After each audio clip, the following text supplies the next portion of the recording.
everyone, welcome. We are going to be discussing the Accenture pseudocode questions that are asked in previous year Accenture slots, right? So let's go ahead, and most of you would already know this, but if you do not know, Wipro as of now is hiring. Amazon is hiring, Microsoft, Goldman Sachs and Deloitte. These are the company hiring for 2022, 2021 and 2023 graduates also.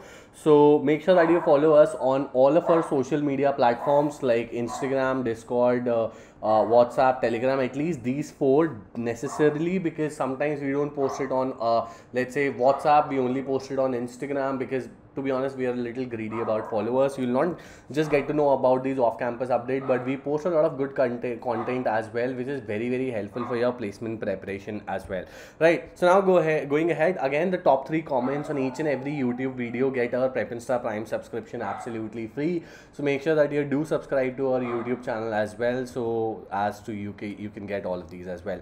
And also just very last thing, and then we'll start solving all of these questions. Accenture course is already live on our Prep Insta Prime. So Prep Insta Prime is like Netflix. You'll be able to access all 150 plus placement preparation courses along with obviously, let's say if you go here, so you'll also be able to find Accenture as well, so you can check whatever we are covering in that here, the online course, the syllabus that we are covering in the online course, and all the Accenture previous year papers are already available on prepinsta.com absolutely free. So you can go to this page, let's say from prepare, you can go to Accenture, you land on this page and you'll be able to find all the previous year questions here, algebra, equations, progressions, whatever you like, verbal, analytical, coding, technical assessment, etc. etc. You can also check all of these pages from the menu here.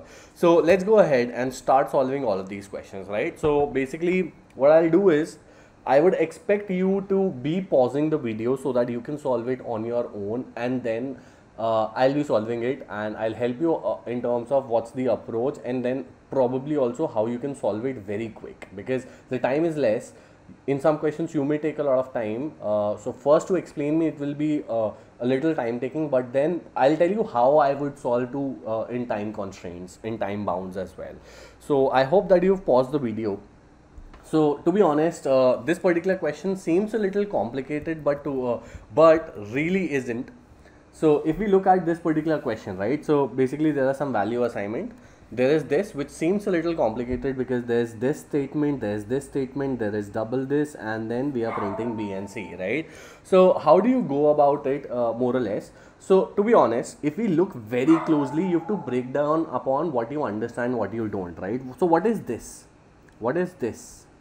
This is nothing but, so just like we have inside if statement, if A equal to B, we also have sometimes A is not equal to B.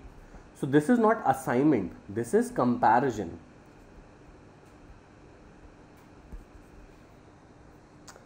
Right? And what is this? To be honest, you should not be even caring about what is this, because there's no assignment happening. So let's say if I say B equal to 3, or let's say B equal to not of A, then there is assignment happening. So here we are assigning the value of not A to B. But if I say B equal to 3, generally you've seen this inside an if condition, right? But it can also be without an if condition also, right? So let's say if A equal to B. So is there any assignment happening? No, there's no assignment happening. To be honest, whenever this statement get executed, the value of A will remain the same, because all of this would return 1 or 0 or true or false. That's it. So to be honest, we don't need to care. If you look at this whole statement, there's no assignment happening. So the value of B was 4. After this statement also, it remains 4. So you have to only look at this. Let's forget this not A. Let's rename it as X. So basically what's happening is B is not equal to, let's say, X. So let's say if it is not equal to, then this will return true. So basically this returns true, and we are not capturing this true anywhere, so nothing happens. If this returns false, then also we are not capturing this anywhere, we are not doing any assignment, so this is comparison happening. So this statement is unnecessary, it's useless. The value of B even after this statement remains 4.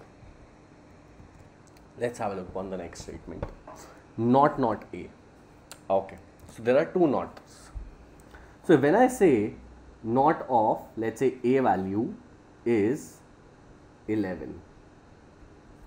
Now you have to also understand not basically means reversing. So and this is not bitwise not, this is general not. So also one more thing is, let's say, you know, not basically changes. Let's say if the inside statement is true, so this whole statement will become false. If let's say the inside statement is false, then this not would change it to true. Correct? Basically what is happening here is, if I say not of 11, now you would know that any positive number is nothing. So let's say when I say 1, or let's say if I say till infinity, all of them are basically nothing but, in terms of Boolean logic, nothing but true. So when I say not of, I can say this 11 as true. So what this becomes, or basically let's say if I say positive number, or when I say true, so it becomes false. And then when true becomes false, so what would positive become? Positive would become 0, because what we know is, in terms of Boolean logic, true is nothing but a positive number and false is nothing but 0. So when I say not of 11, the resultant of this would be 0, because it's basically the same thing as not of true, nothing but false, which is comparable value is 0, right? But when I say, when I include one more not here, so the resultant of this is 0. When I say one more not in terms of 0, so what it would become? It would by default become a positive number. In our case, by default 0. When you do not, it becomes 1. So this statement, this whole statement would return 1, and it will be getting assigned to C. And I've picked a difficult question on purpose. There's no point of solving questions which are easy, because you need my help to solve questions that you will not be able to solve in the exam. And this is actual question, by the way. I'm not solving some fake question, right? So this B would be printed again as 4, because nothing happened here. This is just a comparison, so the value did not get assigned. This C would be 1, so the answer output would be for this one would be 4 and 1, right? Now let's move ahead. Let's have a look upon the second question. So I'll do the same thing. I'll expect you to be implementing the same thing, that is, pause the video, try to expect the output, and then now I'll go ahead and solve it. So let's go ahead and solve this question, right? So basically count value, they've given 5, start declaring 3 values and reading the count, which is 5. We're setting x is equals to 0 and our val is equals to 0, right? Now what we are checking here is there's a while loop that is running. First of all, my job is to figure out how many times this while loop is running. To be honest, I don't care about other things that are happening. So basically the while loop is running on a condition that is this. Okay, so what's the condition? While 0 is less than 5, because our x value is 0 and our count value is 5. So this loop will run till infinity if there's no condition to increment x. So is there a condition? Yes, there's a condition. Generally we've seen x plus plus or I plus plus kind of condition being there. In that case, they've just broken down this to x is equals to x plus 1, which is basically same thing, right? So this loop will run how many times? Okay, so this loop will run for 0, 1, 2, 3 and 4. That's it.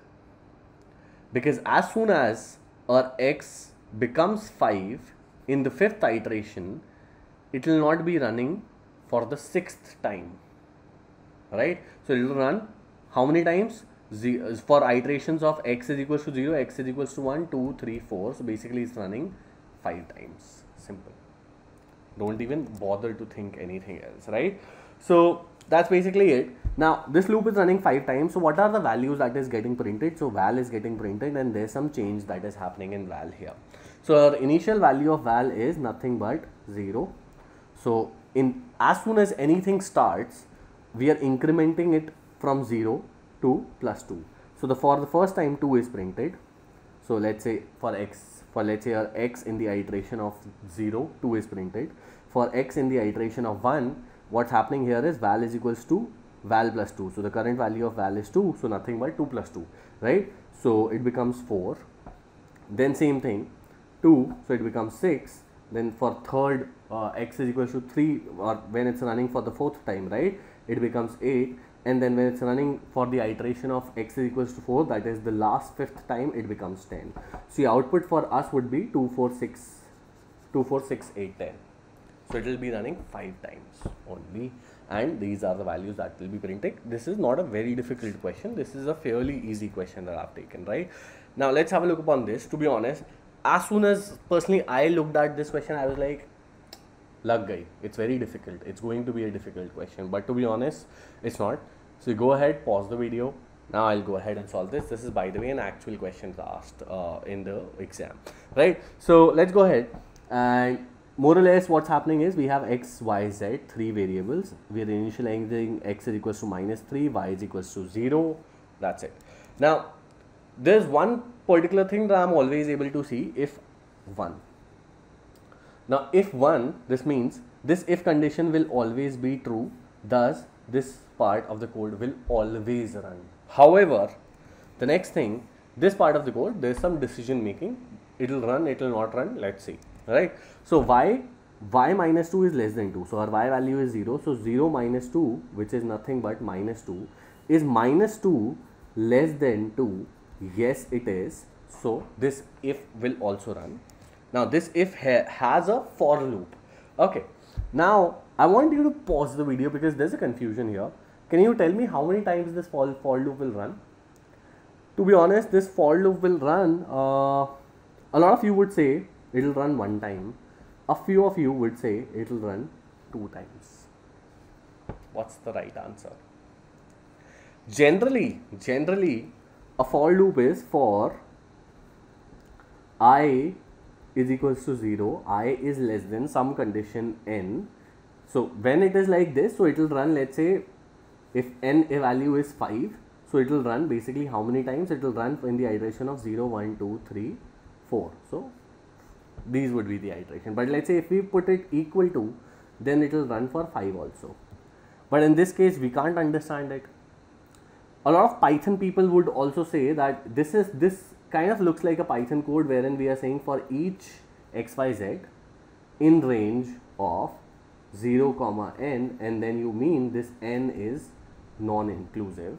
So let's say basically if you solve this 3 minus 2, what is this? This is 1, right? So what do you mean by this? Will this for loop will run from 0, like basically we are saying 0 to 1. So would it run for the iteration of 0 also? And would it run for the iteration of 1 also or not? Yes or no? To be honest, this will run for both of these. Basically this for loop will run 2 times. Why? Because it's a clear English. For each z from 0 to 1. So let's say when I say count from 1 to 10. So do you count from 1 to 9? You count from 1 to 10. So this is English. You have to understand. This is not coding per se. Yeah, this is coding, I know, but they are speaking English. So do not get confused in terms, if you know Python, that inclusive, non-inclusive, this will run 2 times. Okay. So basically, first of all, for each z, our z value is, they said it starts from 0. So basically from 0 to 1. So first of all, it will run for 0. Second time, it will run for 1. So let's see what's happening. Same thing. This will also run 2 times. This will also run 2 times. Perfect. Now moving ahead, x is equals to x plus y minus 3. So we are assigning value of x now, right? So our x becomes, what is the current value of x? Minus 3 plus what is the current value of y? That is 0. And 0 minus 3. So basically if we solve this, this becomes minus 6 for the iteration of 0. Then the same thing, we have to run it one more time for the iteration of 1. Our x, current value of x has been assigned to or is now minus 6. So it will be minus 6 plus, did we change the value of y? No, we did not. So it remains 0. So 0 minus 3. So this becomes minus 9. So our value of x is minus 9 when we come out of this if. Now obviously this will run. This will also run 2 times. So let's go ahead. Now what's happening is x is equals to minus 9, the current value of x at this point, right? Plus y, that is 0. So y basically 0 plus 5. So it becomes minus 4 for the iteration of 0. Same thing, x is equals to minus 4 plus 0 plus 5. So it becomes minus, so it becomes plus 1 for the iteration of 1. So the answer is 1. Now to be honest, if you run this for loop 1 times, you will get minus 1, which is there in the options to confuse you. You have to understand what I've just said. The basic logic behind this is simple English. Each z from 0 to 3 minus 2, that is 1. Each z from 0 to 1. So from 0 also and 1 also. So basically you can think of this as I is less than equal to 1. So that's the answer. Also one more thing is, this question had been a little complicated. A lot of you missed this x plus y. When I was solving it, I missed it, and later on I realized that okay, by luck, as soon as I was like okay, x value is 1 here, I saw 1, so I was like okay, I solved it perfectly. But to be honest, I never calculated this. But by luck, our y value is 0, so it does not impact the answer. Let's move ahead. So basically I'm solving some pseudocode questions, but there's data structures also. We'll be solving a few data structures questions at the very end. So this is basically an easy question. I don't want to solve it also. I want you to solve it on your own. Basically the question or the challenge is how many times this loop will run. Will it run 14 times, 15 times, 1 time, 0 time, whatever. Comment down in this video. Again, give a good explanation. So I'll give you one question at the very last also to solve, but I want explanation for both the questions. So let's say somebody who gives a very clear-cut explanation will give the Prime Video subscription as the top 3 comments part of Rep Insta, right? So let's go ahead to the next one. Now, to be honest, I hope that you've paused the video. I will not be solving this question. I'll tell you why. I want you to solve it, by the way. I want to tell you why, because as soon as I look upon this, since I am already a good coder, and to be honest, we've given this question on our top 100 codes of Prep Insta also. As soon as I see this code is nothing but a reversing string. To be honest, let's see. I'm solving this, by the way, right? So if you look at this part, a lot of you would think that okay, this is like swapping 2 variables with the help of third variable, right? So that's the same thing that is happening. So SUPPORT. What we are doing here is, if you would try to run this particular code, and it works in recursion, by the way. So the first time it runs it, we are starting with, I guess, here. And we are saying, I want to swap this and this. So when the first time my recursion is done, what it will become? It will become TUPPORS.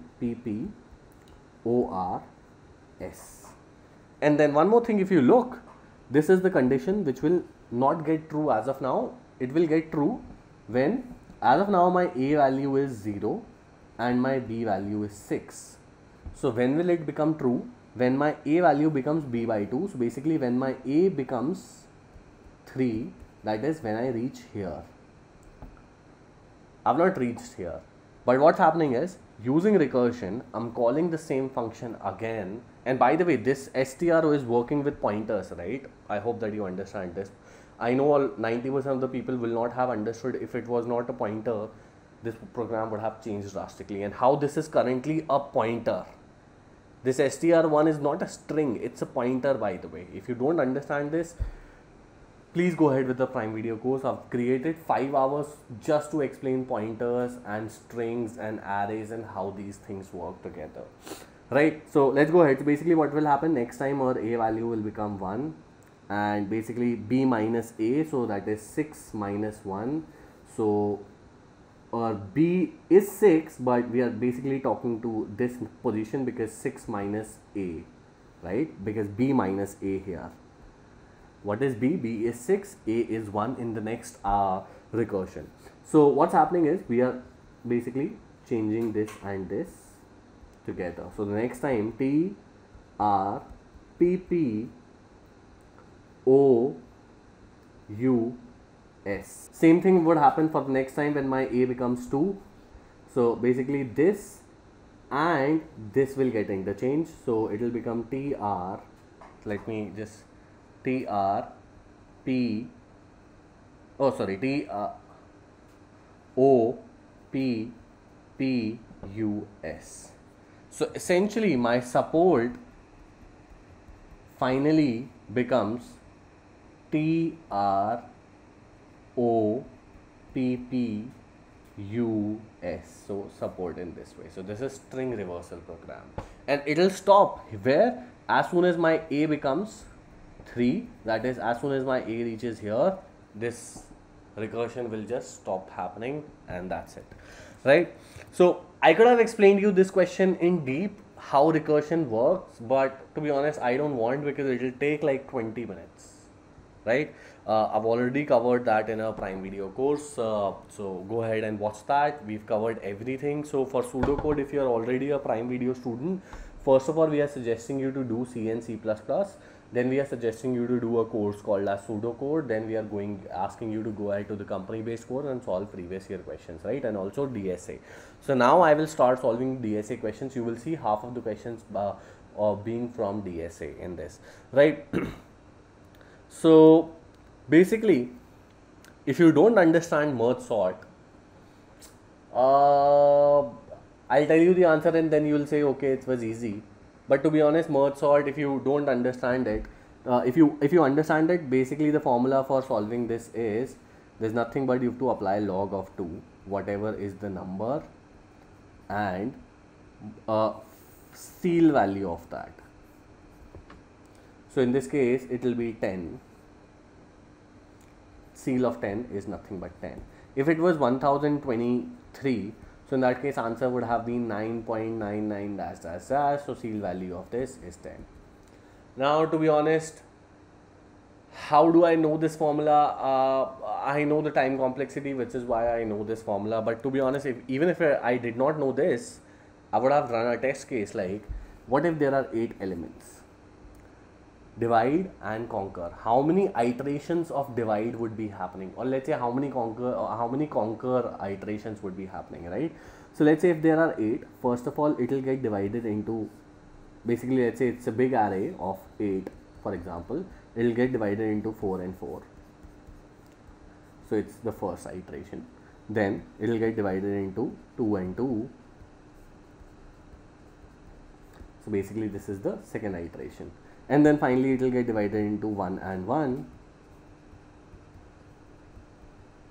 Same thing here, right? And this would be the last iteration, and then conquering starts.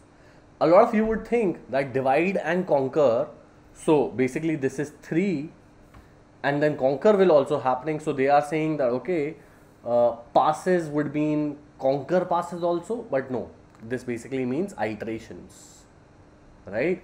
So 3 is the answer. Now, for example, let's say if it was 7, right? So 4 here, 3 here, then 2 here, 2 here, 2 here, 1 here, and then 1, and then 1, and then 1, and then 1, and then 1, and then 1. So still 1, 2, 3. So which is why I applied formula in the formula I changed it to seal, because the answer would have been 2.999 something something, or not 2. Let's say 2.87 something something. So you have to apply seal there. If you did not understand this particular question, to be honest, I can't teach you merge sort within 2 minutes. Merge sort works upon divide and conquer, which we just did. It's more merge sort is very complicated. I will need 1.5 hours just to explain merge sort, right? Now let's have a look upon this particular question. So in a social networking site, which of the following algorithms can people find you, with which you can find people within your close proximity? Now, to be honest, I don't even need to read this question. I, for a fact, know that as soon as I see this, I remember Facebook.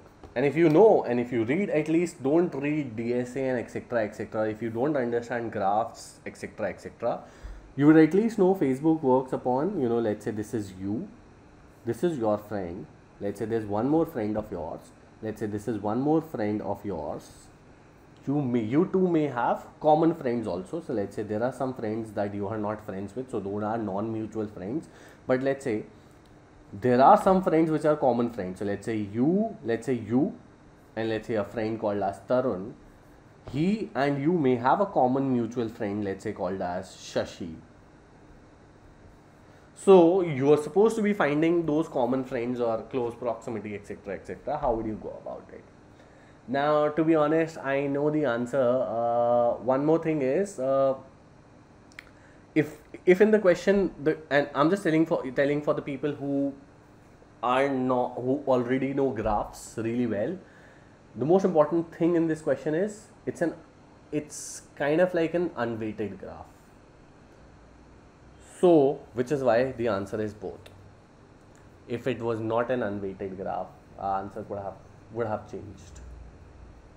So this breadth first search and depth first search, which you can use. To be honest, if there's this thing, I guess we'll also give you the link of this in description below, because I'm covering in our Prime Video course. If you understand DSA really well, you would know BFS works much faster in such kind of use cases. Proof is given here. We'll put the link in the description of the video, right? To be honest, there's nothing to explain. I can't explain you graphs. There's this question that was asked. My whole point was, by showing you this question was, you need to study graphs. And before I would have given you questions, some of you may remember a few things about graphs, but would not have had been certain about it. But after I told you, it'd be like, okay, this was easy, right? But to be honest, it's because you don't know graphs. I've told you the answer, which is why you're like, okay, fine, right? Same thing. Pause the video, try to understand the same thing. Okay, so let's go ahead and let's try to solve this. Okay, so same thing. A lot of you may not understand graphs. So for you, I've taken this question on purpose so that I kind of force you to learn graphs, to learn data structures. By the way, in our Prime Video subscription, since it's a subscription and we are not just selling you one course, you get access to C++ and data structures, etc. within one subscription. So you can go ahead with the Prime Video. It will help you if you're not. But majorly, if let's say, even if you do not want to go ahead with Prime Video subscription and you want to get placed in the company, you need to study DSA. It will be asked. I've taken this. I could have taken an easier question which was based upon pseudocode, but since DSA is a humongous part, which is why I've taken this. So let's go ahead. So basically, they are saying, first of all, let's say keywords: shortest path, minimum spanning tree. Very important keyword: unweighted graph. This changes the whole question. The shortest path between one of the minimum spanning, is the one with the minimum number of edges. Wrong, but right, because they've given unweighted graph. If it was a weighted graph, by the way,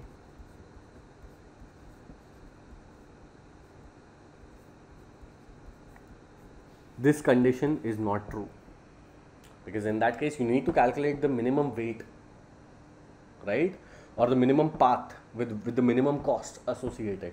But since an unweighted graph, these are not values. So basically minimum number of edges, this condition is true. Minimum spanning tree, any spanning tree is a minimum spanning tree? No. So spanning tree is basically in a graph,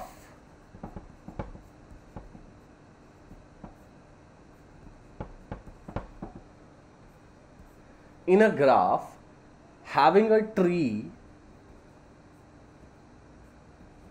with which you can reach all nodes. So this is a graph, but this is a tree. So this is a spanning tree because we are able to reach all nodes, but this may not be the minimum spanning tree.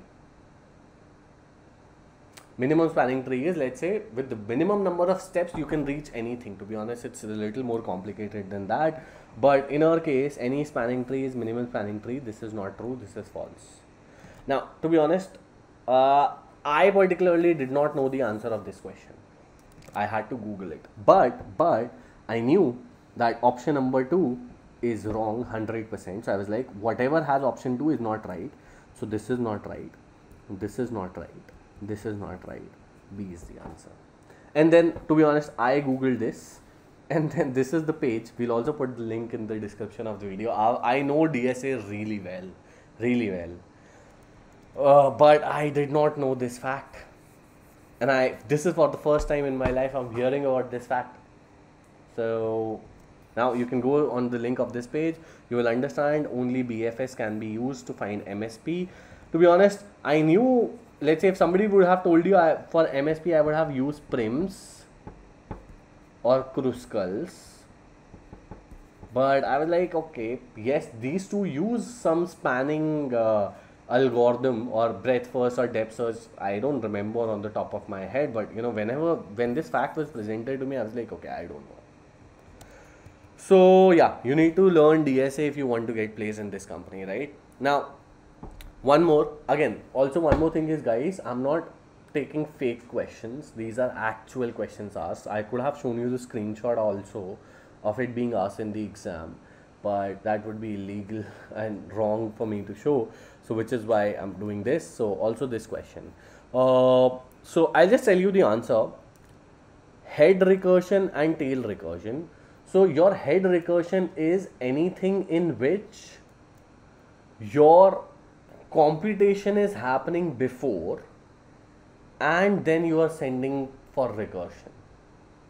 So let's say x is equals to x plus 2 is happening before and then you are sending for recursion. Your tail recursion is, let's say, func.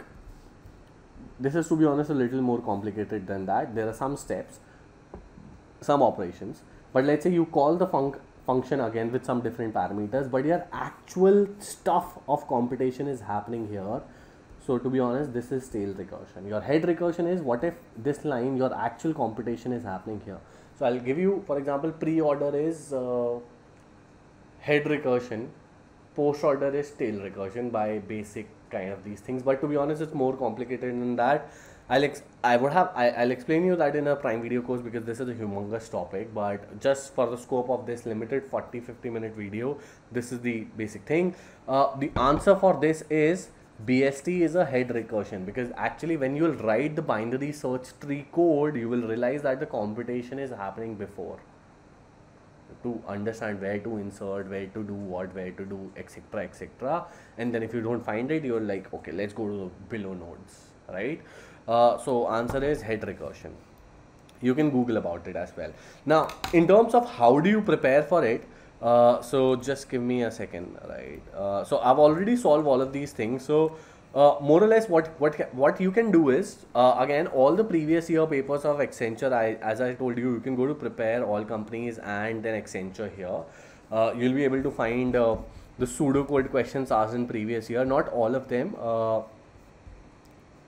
Yeah, so it's not linked here per se, but it's linked here. So you can go and visit this page, and here you'll be able to find all the pseudocode questions. There are some free quizzes also, and then there are some paid quizzes as well. So you'll be able to find all of these things here, which are very, very important. But before you go ahead with pseudocode, I would highly recommend you that you go ahead and learn C and C++ and DSA. So which is why I would recommend you go to programming, learn, and then from programming go to learn C and go to learn C++ and go to learn Python. These are the three things that I would highly recommend. Oh, sorry, C++, and data structures, not Python, by the way, right?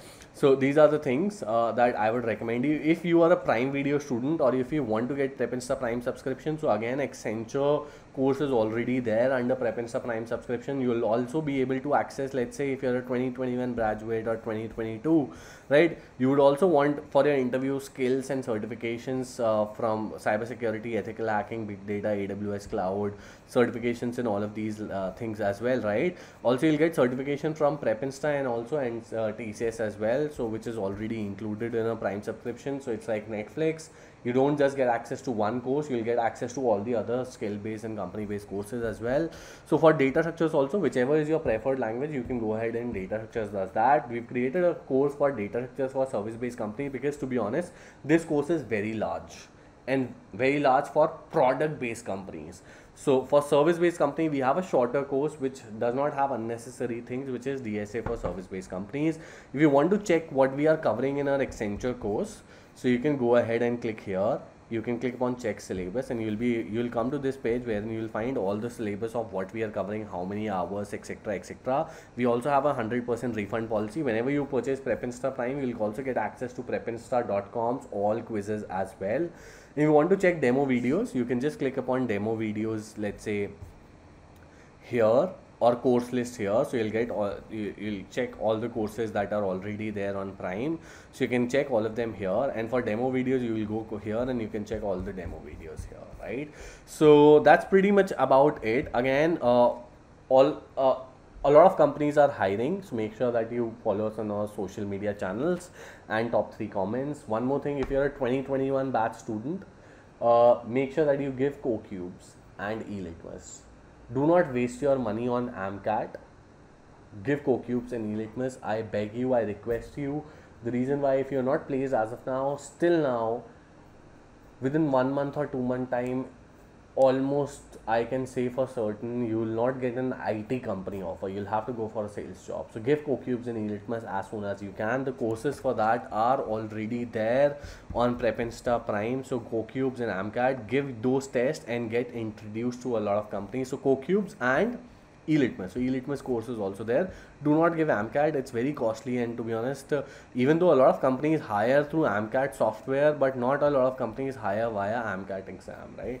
So thank you so much. I'll see you up ahead in the next video. Thank you.